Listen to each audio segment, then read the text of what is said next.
What's up, everybody? We are here to rank the movies that we watched last month. So we're going to rank them in the order that we watched them. They're ranked against each other. The first movie we watched was a Chaplin movie, Modern Times. I gave it A tier. I really enjoyed it. I thought it was very funny. I really liked the part when he was on cocaine or whatever he was on. Oh my gosh, that was hilarious in the jail. Yeah, I loved it as well. That was my first time watching this one. Writer, director, star. Amazing. He composed it too, right? Didn't we see that he composed it or made the music or something? I believe you're right on that as well. So absolute genius. But I too only gave it an A just because the few movies we watched had some really bangers in there. All right, the second movie that we watched was Tim Burton's Big Fish. I gave it A also. Another A. Yeah, I thought Ewan McGregor did really good. I thought it was very enjoyable. I liked the filmmaking in it. Good story. A story about stories. It still captured that kind of magical, at times spooky aspect of Tim Burton. Yeah. But more mainstream. I also gave it an A. It's nostalgic to me, or it like has a special place because it's one of the first movies, if not the first movies that me and your mother went to see in the movie theaters. And so it's got some romantic aspects to it as well. All right, the next movie was my highest ranked movie, Once Upon a Time in the West. I gave it an S. Amazing. It was my first time seeing it. I absolutely loved it. Peter Fonda, seeing him and being just despicable, but so many great characters and filmed so well, and the pacing. That opening scene, man. I mean, with the fly, and it's just, I love this movie. Yeah. So my top ranked movie, an S. How about you? I give it an A tier. Did you just gave everything A's? Yeah. I mean, I love Sergio Leone. He's one of my favorite directors. Maybe my favorite director. It's just obviously you watched one movie that was head and shoulders, a complete tier above the rest. I gave it an S. Historically, when somebody has their top movie as an S and somebody else still has it at A, we put it at S. Yeah. Yeah, sure. So I'm going to go ahead. It's my third movie. Yeah. Yeah. It's your third. It's my first. We'll go ahead and place that bad boy right there with S. All right. Fun movie here. Spaceballs. B tier. B. It's very fun spoof and or satire. Spoof. Both. Spoof. I mean, it's a parody. It's a parody. That's very fun. I was surprised to see John Candy in it. John Candy? Yeah. He's great. I enjoyed it. Anytime you see John Candy, it's going to make your day better. Yep. What I love the scene with they're looking.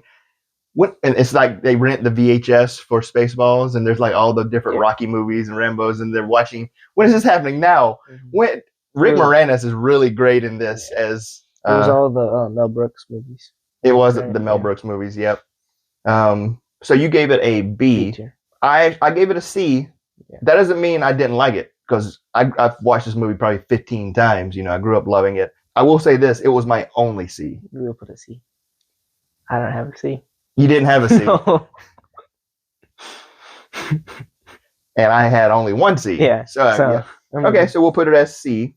This one, I'm real curious to hear where you put it. Wet Hot American Summer, a cult classic that it was one of the cult classics that I loved from the beginning before it became a cult classic. We all have those movies where you're like, I loved that before it was famous or whatnot. But I knew all the people from the state, and I just absolutely went crazy over it. Laughing with tears throughout. This time watching it, it wasn't, maybe I'm just getting old, but it wasn't as funny as it was then. But I still gave it a B. Before we watched it, if you'd have just asked me, I would have said 10 out of 10. But it doesn't hold up. How about you? What did you think? D tier. What? D tier? Really? This was your lowest ranked movie of the month? No, it wasn't. But Spaceballs, I think, is way better. You know, I think I would see there being two very, very strong camps arguing Spaceballs versus Wet Hot American Summer. And so it's, I guess, with you giving it a D and I giving it a B, then C with Spaceballs. That's absolutely appropriate. Next up, Rainy Day in New York. I thought this was going to be your lowest. Perhaps it is. It was my one and only D. That's another D for me. So this is a Woody Allen movie. One of the more recent ones, Timothée Chalamet. I thought the main actress, I thought she was really good. I thought that they did their best with what they were given. The problem is that Woody Allen is approximately 147 years old.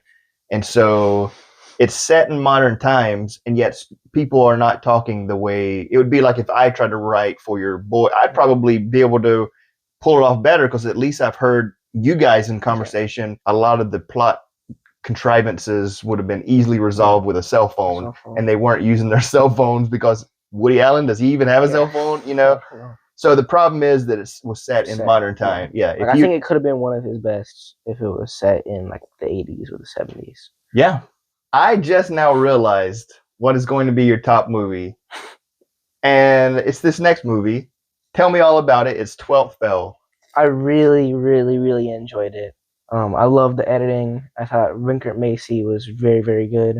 I think it was a bit long, and at times I thought the editing, perhaps the attempt was to create an emotion of this increasing pace. It was more jarring for me, maybe in part because of it being a foreign language film. I'm trying to read down at the bottom, and then there's flashing. But here's the thing: the movie might not necessarily be made for me. You know what I'm saying? I gave it an A. So it's going to go S. Now let's see where this last movie fits in or busts up the game. It is Paul Thomas Anderson's Magnolia. B tier. Okay. I really liked all the different characters and stories. I think at times there was too much, but I enjoyed it. I think the cinematography was good. Just too much. It was very fast-paced from the beginning, from the opening intro with the music and introducing the characters and the zooms, and it just keeps you. It's almost like it's one long climax that just keeps going and going and going. And I really like it. I loved it then. I loved the soundtrack. I bought the soundtrack back in the day. Amy Mann. I still love it. I loved watching it this time as well, but I could tell that it wasn't as great as I had remembered and thought it was, because at the time I was like, oh, this is so awesome. You gave it a B. We do have an open spot for a B. However, I gave it an A. Wait, you had it 6 out of 8, right? As far as you had it from the bottom, which is, the third movie from the bottom, I had it third. So third movie from the top. It was my third best. So that means it's in the middle. It's in the absolute middle. Exactly. So that's perfect. Yeah. All right.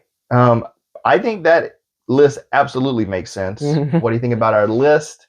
Which movie would you have as your top movie of all of these? Which one you like better, Spaceballs or Wet Hot American Summer? Yeah. Which camp are you on? Of all of these movies, exactly. Or Spaceship. Yeah, exactly. Spaceballs or Wet Hot American Summer? That's the only question. So let us know, and until next time. Bye.